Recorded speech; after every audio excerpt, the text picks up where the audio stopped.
Bagaimana perasaan Bapak Ibu kalau melihat murid kita seriang, gembira, senang, eh, kalau kata anak-anak gaul mah kepo maksimal, kemal gitu. Kepo maksimal apa?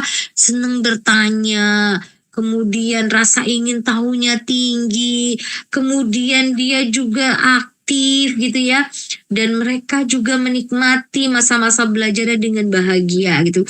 Bagaimana rasanya? Pastinya kita akan, aduh, rasanya tidak bisa diungkapkan dengan kata-kata. Apalagi kalau ada yang sampai mengatakan kita adalah guru kesayangannya. Oh, kita adalah guru favoritnya. Wow, itu mungkin bonus yang sulit ditukar dengan materi berapapun ya. Luar biasa. Oke. Nah, pembelajaran yang menyenangkan ini dapat dilakukan dengan meningkatkan dopamin, Bapak Ibu. Dopamin, endorfin, dan oksigen di otak. Ya, tadi kan sudah Bapak Ibu sudah menyampaikan, pembelajaran yang membosankan itu pastinya tidak menyenangkan. Bagaimana kita membuat pembelajaran itu akan menyenangkan? Itu caranya kita tingkatkan hormon dopamin, endorfinnya, dan oksigen di otak. Apa itu hormon dopamin? Nah, hormon dopamin itu senyawa kimia di otak yang berperan untuk menyampaikan rangsangan ke seluruh tubuh. Nah, hormon itu dapat mempengaruhi berbagai aktivitas manusia, mulai dari kemampuan mengingat hingga menggerakkan anggota tubuh. Nah, hormon ini disebut pengendali emosi. Nah, saat diproduksi dalam jumlah yang tepat, hormon ini akan meningkatkan suasana hati, sehingga orang akan merasa senang dan bahagia. Ya. Nah, endorfin juga demikian. Hormon tubuh yang fungsinya pereda nyeri. Bayangkan ya. Jadi pada saat ternyata kalau kita hatinya bahagia, kalau kita bahagia, kita tertawa, kita tersenyum minimal, itu hormon-hormon kebahagiaan tuh akan meningkat di dalam tubuh. Termasuk dengan endorfin. Oleh karena itu kalau yang lagi sakit sebaiknya dihibur, bikin bahagia hatinya supaya terasa lebih enak dan tidak terasa nyerinya. Nah, tubuh memproduksinya sebagai respon terhadap stres atau ketidaknyamanan. Nah, kadar endorfin dapat meningkat saat kita melakukan aktivitas yang menyenangkan. Seperti itu.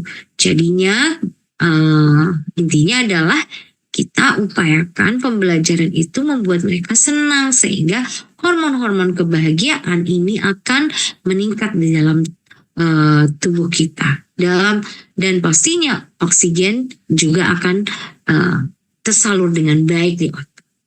Seperti itu ya. Makanya ada terapi tertawa ya Bapak Ibu ya. Mungkin Bapak Ibu mungkin ada yang pernah ikutan terapi tertawa, itu bisa menyembuhkan penyakit loh. Wow, keren kan? Karena ternyata kebahagiaan itu dapat meredakan rasa nyeri, dapat meredakan penyakit, menyembuhkan penyakit juga bisa.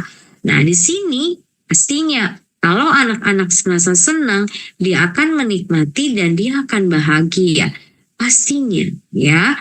Ya, ini dipengaruhi hormon dopamin dan endorfin ini. Oke, nah ini adalah trik mengajar menyenangkan dan tidak membosankan. Pertama, temukan hal baru bersama. Nah ini nih, coba kita mau lihat ya. Kita buka chatroomnya, dibuka dulu. Oke, kita buka chatroomnya. Boleh panitia dibuka chatroomnya. Seperti apa menemukan hal baru bersama? Oke, banyak ya, apalagi khususnya pelajaran-pelajaran yang yang meningkatkan rasa ingin tahu anak, eksplorasi, eksperimen, nah melalui observasi, nah gitu, temukan hal baru bersama. Jadi guru harus lebih bisa dekat mengajak anak-anak atau siswanya untuk sharing. Kemudian kita mencari sesuatu, bereksperimen, problem solving, keren banget, mantap, luar biasa. Oke, sekarang kita lanjutkan yang kedua, buat siswa penasaran Bapak Ibu. Jadi kalau belajar itu buat sesuatu nya itu bikin dia penasaran, mereka penasaran. Jangan langsung semuanya dikasih tahu, semuanya disuapin gitu ya. Jadi bikin siswa tuh penasaran. Jadi dia punya semangat untuk mencari tahu apa yang menjadi problem yang Bapak Ibu tawarkan, sehingga mereka pada saat mencari solusinya mereka mencari tahu dari berbagai sumber. Jadi discovery learning itu juga ya masuk situ. Ya, jadi bikin mereka penasaran. Jangan selalu diberitahu atau mungkin pembelajarannya sangat mudah sehingga mereka cepat bosan. Apalagi untuk anak-anak yang jenius atau anak yang cepat belajar. Kalau soalnya atau tantangannya sangat sederhana, mereka sudah mudah dan cepat mengerjakannya, mereka akan mudah bosan. Gitu. Oke, baik. Kemudian tunjukkan kepedulian kita terhadap siswa. Ya, bagaimana guru itu juga harus bisa membangun chemistry yang baik. Ya, gimana caranya apalagi dengan siswa yang beragam. Paling tidak kita mengenal siapa siswa kita dan mengenal kondisi hati mereka masing-masing pada hari itu. Sehingga kita punya rasa kepedulian kepada mereka, gitu ya.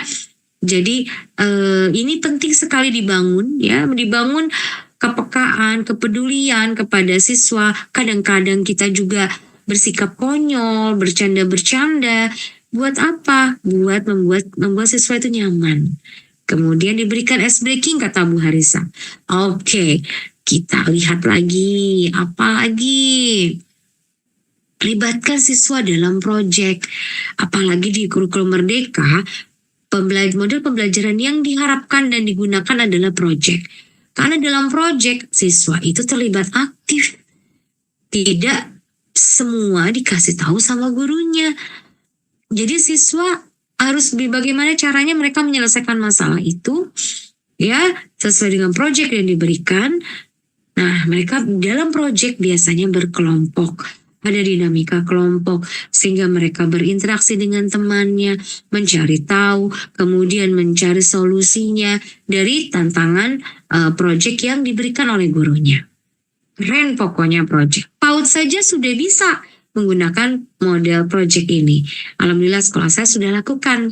Jadi kolaborasi antara orang tua, guru, dan anak itu bisa terjalin dengan baik menggunakan project. Kemudian selanjutnya adalah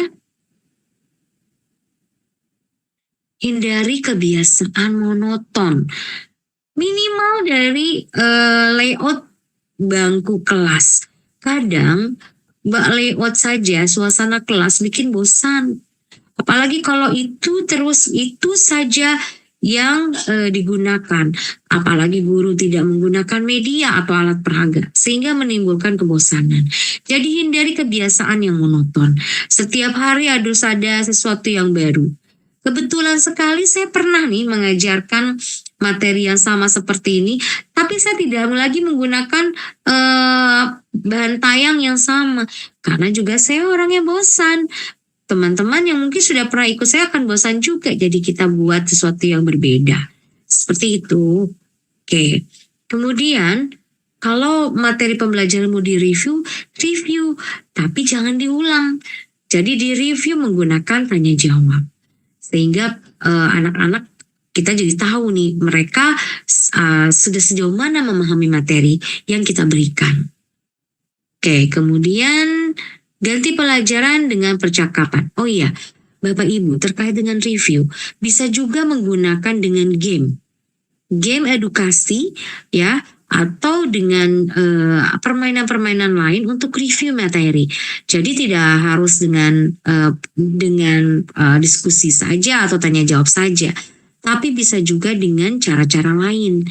Dan aplikasi-aplikasi yang ada di komputer atau di seperti Quizizz, ya tadi kuis di Slido, itu bisa dilakukan sebagai review. Oke, gitu ya. Kemudian ganti pembelajaran dengan percakapan tadi dengan melalui diskusi. Diskusi, sharing gitu ya, dari hasil observasi pastinya. Lalu cobalah untuk menjadi siswa.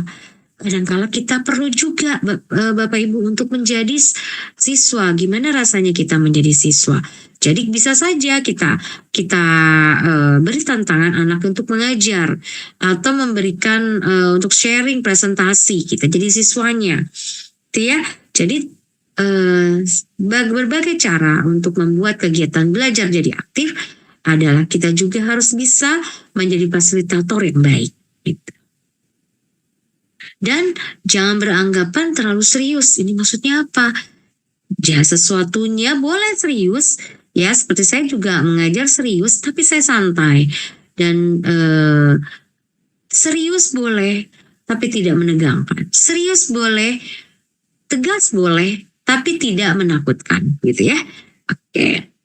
Kemudian tertawakan lelucon siswa. Kadang-kadang peserta atau orang tua atau siswa suka bercanda.